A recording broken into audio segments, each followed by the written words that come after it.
Hello, my darlings. Welcome back to my channel. If you're new here, hi, hello. My name is Emily, the Lupine Witch of Dark Ether Transcendence. If you've been following me for some time, welcome back. So, darlings, November 13th is a very special day for me. Today is my 17-year anniversary with my husband, who is also my twin flame. And so in honor of my anniversary and in honor of the twin flame journey, just in and of itself, I am going to share deep wisdom with y'all from my own experiences and what I also share with my clients who come to me who are on the twin flame journey to help you better understand what this journey is about. So, the very first thing is that union has nothing to do with your counterpart.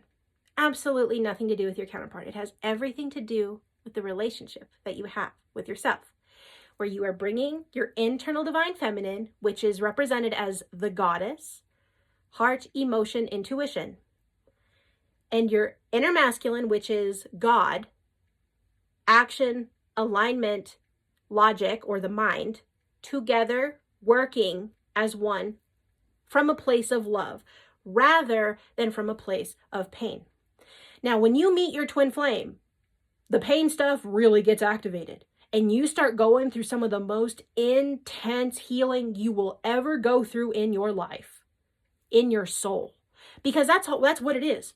It's a soul activation. It is a calling to come home to your core self. But to come home to your core self, you gotta shed and get rid of all the stuff that is not you. And so a lot of twin flames, they'll have, that anxious attachment come up, that codependency come up, that, avoidant attachment come up, the scared of commitment, and all the stuff, y'all. The deepest stuff of the deepest stuff comes up. All because you have met the other half of your soul. And it's a lot. It is a lot. Trust me. Been there, done that. Okay? But what happens for a lot of twin flames is 9 times out of 10, the divine feminine in the beginning, they will get very hyper-focused on the external masculine. And they'll try to nitpick how the masculine navigates their experiences.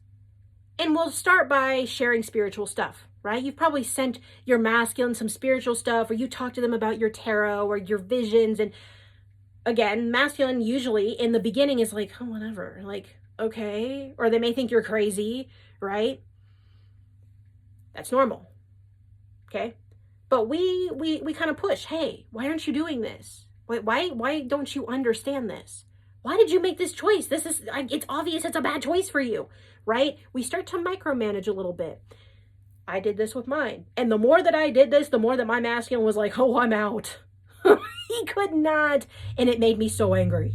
It made me so angry because I could see, like, dude, you made that decision. What? Why? Right? But the more that I hyper-focused on him, the more I was focused on my external reality around me. It was actually a reflection that I was avoiding my true self. I was avoiding doing the true work on myself that I needed to do. Because again, I was like, masculine, why? Masculine, why don't you do this? Why you no do this, masculine? I love you. Come back to me. And masculine's like, oh my God, I'm so scared. Oh my God, I don't even know why. I'm just going to go tuck away and I'm going to hide, right? And it just created all this friction. It was only when I decided, I was like, I'm done chasing you. Every time I chase you, you run off. And then we have more arguments and issues. So I'm done chasing you. I'm going to let you have your experiences. I'm going to let you go through what you need to go through. And if I'm here, you know that I'm here. I'm not going anywhere, right? I'm here. And he knows that. But I'm going to focus on me. I really need to pull my energy back to myself because I'm neglecting something within me and I feel lost and out of control. And I really need to get to know myself.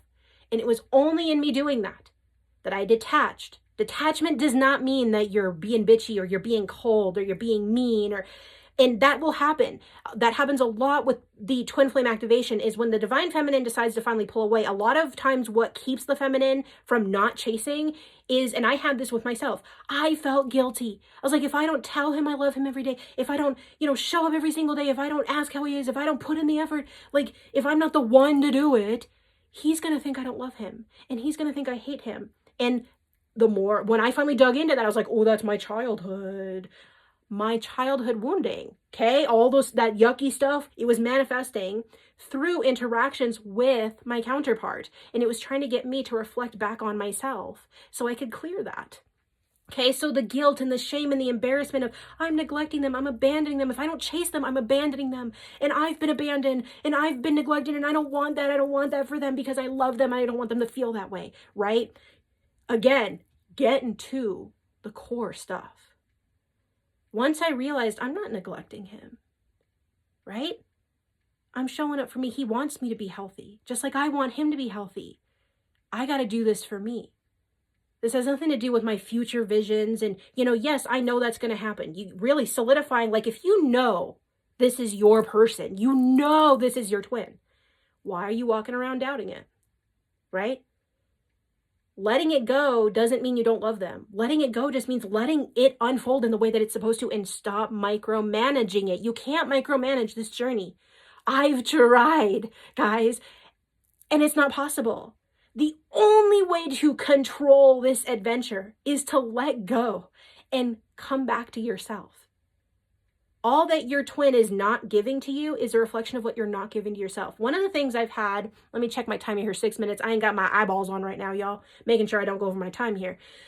One of the things I had one of my clients say to me when I was working with her, she's like, I love, I'm super touchy and I'm affectionate, but like my twin doesn't really do that for me. And like, it's upsetting. And I try to communicate that with him and he doesn't change it. And I brought about the perspective, and I'm the same way. I'm very cuddly and touchy and huggy. And I'm a healer. That's what I do. I like to love people. You know what I mean? I like to love you. You know, hug, I'm going to give you a hug. I don't have to know you. It's okay. I was like, well, if he's not going to, give you that back rub, go book yourself a massage, man.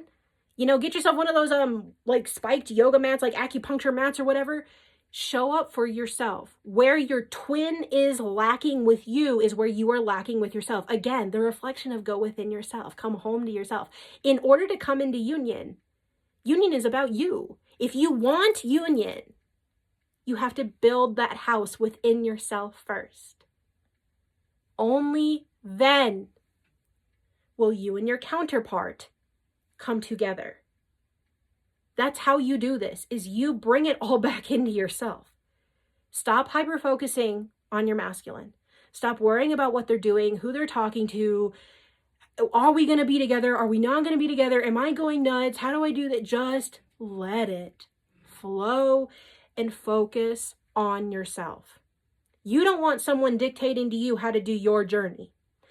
Do you think that your counterpart wants the same thing? Like, do you think they want to be micromanaged? Of course not. Of course not.